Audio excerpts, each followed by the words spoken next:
Dieu nous dit quelque chose de beau à propos d'Abraham dans Romains chapitre 4, versets 19 à 20, il dit, « Et, sans faiblir dans la foi, il ne considéra point que son corps était déjà usé, puisqu'il avait près de 100 ans, et que Sarah n'était plus en état d'avoir des enfants. Il ne douta point, par incrédulité, au sujet de la promesse de Dieu, mais il fut fortifié par la foi, donnant gloire à Dieu. » Cette partie de l'Écriture nous permet de connaître le type de foi qu'Abraham a démontré et qui lui a donné d'être un ami de Dieu et le père de la foi. Il a démontré une foi forte en la parole de Dieu. Il ne douta pas de la promesse de la parole de Dieu, en étant dans l'incrédulité, il était fort dans la foi, donnant gloire à Dieu. Cela nous permet immédiatement de savoir que l'une des caractéristiques de la foi forte est qu'il donna gloire à Dieu. Quand votre foi est forte, il est très facile pour vous de croire tout ce que Dieu vous dit dans sa parole. Vous croyez rapidement une fois que vous entendez la parole de Dieu. Non seulement vous êtes rapide à croire, mais vous commencez aussi à glorifier et adorer Dieu. C'est la foi qui n'échoue jamais. C'est un engagement inégalable et irrévocable envers Dieu et sa parole. Vous vous êtes donné à Dieu, en prenant sa parole comme la vérité absolue. Vous dépendez seulement de votre foi en sa parole éternelle et infaillible. Quand cela devient votre résolution et la façon dont vous vivez votre vie, votre foi sera forte et productive. La foi forte est la foi qui fonctionne. Quand Jésus a dit à ses disciples, « Ayez foi en Dieu », il enseignait à ses disciples et bien sûr, le reste d'entre nous aussi à avoir une foi forte. Jésus n'a pas dit, « Eh bien, essaie de faire grandir ta foi », ni déclaré, « Je sais que ta foi est encore faible, mais un jour, elle deviendra forte. » Il a plutôt dit, « Ayez foi en Dieu », le genre de foi de Dieu, pas le genre de foi de Thomas. La petite foi ou la foi faible mais la foi forte. Une foi forte est une foi qui parle, et cela arrive. C'est la foi que Dieu a utilisée pour créer les cieux et la terre. La Bible dit dans Genèse chapitre 1, verset 1, « Au commencement, Dieu créa les cieux et la terre. » Il l'a fait en prononçant des paroles de foi. Il a parlé, et ce qu'il a dit a vu le jour. Tout ce qui existe, tout ce que nous voyons aujourd'hui, le soleil, la lune, les étoiles, tout, sauf l'homme, a vu le jour de cette façon. Quand il a dit, « Que la lumière soit », la lumière est apparue. Chaque parole que Dieu a prononcée pendant la création est arrivée parce qu'il a parlé avec foi. Dieu est un Dieu de foi. Il croyait, il savait que tout ce qu'il disait arriverait. C'est une foi forte. Jésus a défini une foi forte dans Marc chapitre 11, verset 23 quand il a dit, « Je vous le dis en vérité, si quelqu'un dit à cette montagne, ôte-toi de là et jette-toi dans la mer, et s'il ne doute point en son cœur, mais croit que ce qu'il dit arrive, il le verra s'accomplir. » Dans Marc chapitre 11, verset 12, Jésus avait faim et voulait manger des fruits. En voyant un figuier au loin, il pensa qu'il pourrait en tirer des fruits pour apaiser sa faim. En arrivant à l'arbre, il n'y avait pas de fruits mais c'est parce que ce n'était pas la saison des figues. Alors Jésus parla à l'arbre et dit, « Que jamais personne ne mange de ton fruit. » Ses disciples l'entendirent quand il parlait à l'arbre. Il a parlé de manière audible, de sorte que ses disciples étaient présents avec lui, et ont entendu ce qu'il a dit. Maintenant, après que Jésus ait parlé à l'arbre, rien n'avait changé sur le plan visuel. Mais 24 heures plus tard, ses disciples ont observé que le figuier avait séché à partir des racines, ce qui suggère clairement que lorsque Jésus a parlé à l'arbre, il est mort immédiatement à partir des racines. Les racines étaient dans le sol, donc personne ne pouvait immédiatement dire que cela était arrivé à l'arbre. Plus encore, tout le reste semblait pareil, les branches, les tiges, les feuilles et le reste. Alors que durant ce temps, l'arbre était déjà mort à la racine. Sa source de vie avait été coupée. Voyant que l'arbre avait dépéri, les disciples étaient étonnés. Alors Pierre a dit, « Rabbi, regarde, le figuier que tu as maudit a séché. » C'était en réponse à la déclaration de Pierre que Jésus a dit à ses disciples, « Ayez la foi de Dieu », ce qui signifie, « Ayez le genre de foi de Dieu ». Il voulait qu'ils savent qu'avec ce genre de foi, ils pourraient faire n'importe quoi. Tout comme Jésus quand il a parlé au figuier, chaque fois que vous relâchez des paroles de foi, que vous le sentiez ou que vous ne voyez aucun changement ne fait aucune différence. Dans votre esprit, vous savez que les paroles déclarées avec votre bouche s'accompliront. Une foi forte ne prend pas en considération l'apparence extérieure des choses. D'abord, j'ai dit qu'elle donne gloire à Dieu. Deuxièmement, il ne considère pas les conditions. La Bible dit d'Abraham, il ne considéra pas que son corps était déjà usé, puisqu'il avait près de 100 ans, et que Sarah n'était plus en état d'avoir des enfants. Abraham avait 100 ans quand Dieu lui avait dit qu'il allait avoir un fils et l'appeler Isaac. Bien qu'il était déjà très vieux, il a refusé de considérer son corps comme mort, alors qu'il était incapable d'en avoir. Il n'a pas non plus considéré le fait que le ventre de Sarah était mort. Il était découragé par toutes les preuves physiques et naturelles qui défiaient la capacité de Dieu. Tout ce qu'il savait dans ce monde, c'est qu'il était impossible pour lui d'avoir un enfant. Son corps en ce qui concerne la reproduction était mort. Il avait environ 100 ans, Sarah avait été prononcée stérile. Pourtant, Abraham n'a pas considéré la mort de l'utérus de Sarah. Qu'est-ce qu'Abraham a alors considéré? Il considérait la parole. Il a seulement donné toute sa pensée, son attention et sa concentration à la parole de Dieu. En ce qui concernait Abraham, Dieu a dit, il est capable de le réaliser. C'est la foi forte. Refusez de considérer quoi que ce soit sinon la parole de Dieu qui est venue à vous. Le fait que Abraham n'ait pas considéré son corps ou l'utérus mort de Sarah ne signifie pas qu'il ne voyait pas son corps, ou qu'il ne savait pas que Sarah, sa femme était stérile. Il voyait son corps. Le corps lui appartenait.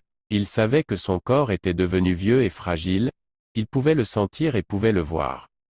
Il savait également que sa femme était stérile. Il était très conscient de cela. Mais il a refusé de le considérer. C'est cela la foi. La foi ne signifie pas que vous ne ressentez pas la douleur. La foi ne signifie pas que vous ne pouvez pas voir le problème. La foi signifie, je vois bien le problème, mais je refuse de le considérer, je refuse de le laisser dicter les circonstances de ma vie ou de mon existence. Je refuse de le laisser dicter comment je vais me comporter. Vous vous dites, je ne suis pas conduit par ce que je vois, ou par comment je me sens, je refuse de considérer autre chose que la parole de Dieu. C'est une foi forte. Apprenez et employez cette vérité importante. En toute chose, ne considérez que la parole de Dieu. Laissez la parole de Dieu être la seule chose qui vous touche. Laissez-la influencer votre croyance, votre impression et votre état d'esprit à propos de la vie. Que ce soit la seule vérité, la seule information par laquelle vous vivez. Alors votre vie sera un interminable flux de succès, de paix, de progrès et de prospérité. C'est là que certaines personnes ne réussissent pas dans leur marche de la foi, ils titubent concernant la promesse de Dieu, la parole de Dieu. Un moment, ils croient et puis un autre moment, ils ne croient pas. En un instant, ils diront, je crois Dieu, je crois en sa parole. Le moment suivant, ils diront, ô Dieu, s'il te plaît aide-moi à croire. Ne titubez pas en ce qui concerne la promesse de Dieu par incrédulité. En d'autres termes, ne laissez pas l'incrédulité conduire votre vie. La Bible dit d'Abraham qu'il ne douta pas par incrédulité, mais était fort dans la foi, donnant gloire à Dieu. Il a continué à témoigner. Il a refusé d'abandonner. En ce qui le concernait, Dieu l'avait déjà fait, donc il a maintenu sa confession. Dans votre vie, c'est ce que vous devez faire. Les paroles de Dieu pour vous sont oui et amen. Cela signifie qu'ils sont faits et établis. Votre rôle est de les croire et ne pas douter. Soyez accro à la parole de Dieu. Cherchez pour voir tout ce que Dieu dit dans sa parole. Dites-vous, si Dieu l'a dit, alors c'est fait, car sa parole ne faillit jamais. Donc, je refuse de douter. Je refuse de tituber ou de laisser le doute et l'incrédulité étouffer sa parole dans mon cœur. Alors vous commencez à le glorifier pour sa parole. Peut-être que vous vous êtes réveillé un jour et soudainement avez découvert un abcès quelque part dans votre corps, alors vous avez agi par la foi et commandé à l'abcès de disparaître. À partir de là, faites comme Abraham. Même si vous voyez toujours l'abcès, refusez de la considérer. Commencez à donner gloire à Dieu. Continuez à le louer et commencez à dire à tous ceux que la parole de Dieu dit de vous concernant la guérison, donc aucun abcès ne peut survivre dans votre corps. Continuez à témoigner à ce sujet, donnez gloire à Dieu pour cela. Dites à tous que l'abcès a disparu. Vous avez déjà votre miracle. C'est ce que Abraham a fait, et cela lui a rendu agréable aux yeux de Dieu car sa foi a été considérée comme une foi forte. Abraham a glorifié Dieu pour sa parole et a dit à tout le monde que son nom n'était plus Abraham ou Père exalté, mais Abraham, ce qui signifie Père de plusieurs. Les gens devaient rire en se demandant, alors, où sont les enfants? Mais il savait qu'il les avait déjà à cause de la parole de Dieu. Par conséquent, en ce qui le concerne, ses enfants étaient à l'intérieur de lui. Il était déjà père de plusieurs. Vous savez, si vous êtes un pasteur ou un ministre et vous êtes en train de lire ce livre, vous aussi vous pouvez devenir Abraham. Vous pouvez commencer à voir votre Église et votre ministère grandir avec beaucoup de membres à l'intérieur de vous. Agissez sur ces vérités que je partage avec vous. Devenez Abraham. Commencez à voir vos enfants à l'intérieur de vous. Comme Abraham, refusez de tituber dans l'incrédulité. C'est alors que tout le monde vous verra porter votre bébé avant que vous le sachiez. Tout ce que vous devez faire est de refuser de regarder à autre chose que la parole de Dieu. Fixez vos yeux sur la parole.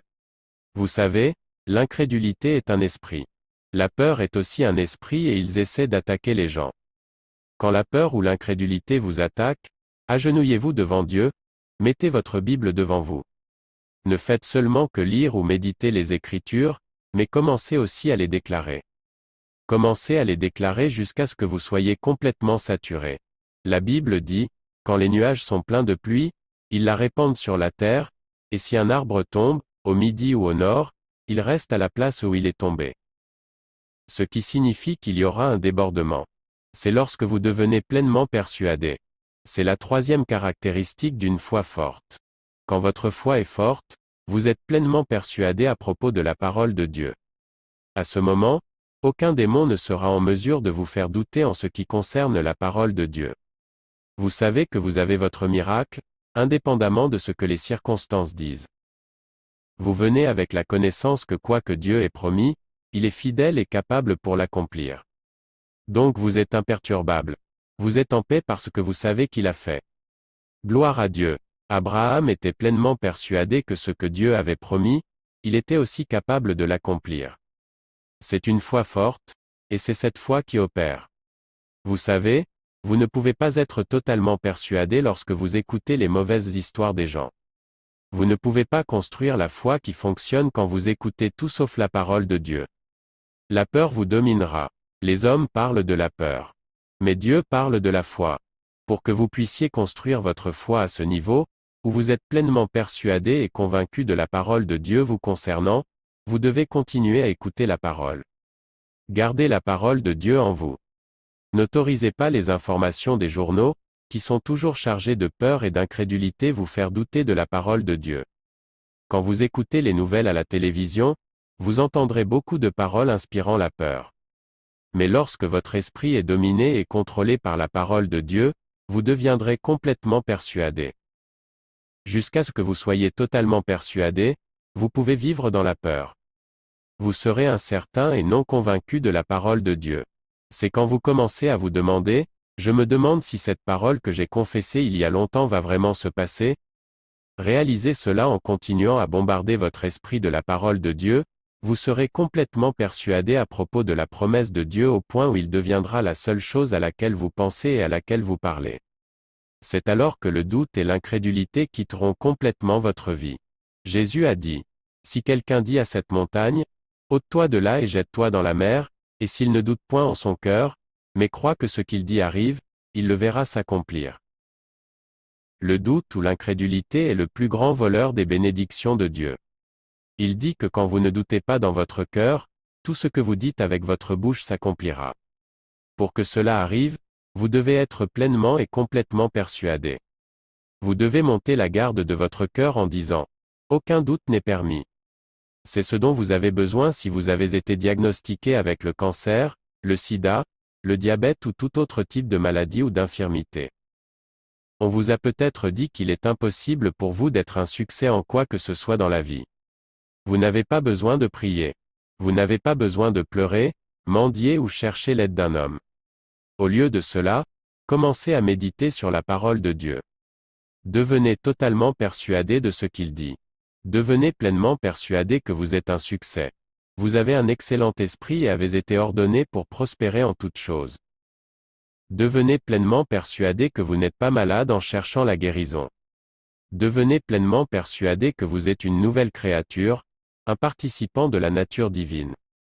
Par conséquent, la maladie et l'infirmité ne prospérera pas dans votre corps, ils n'ont pas le droit de rester en vous.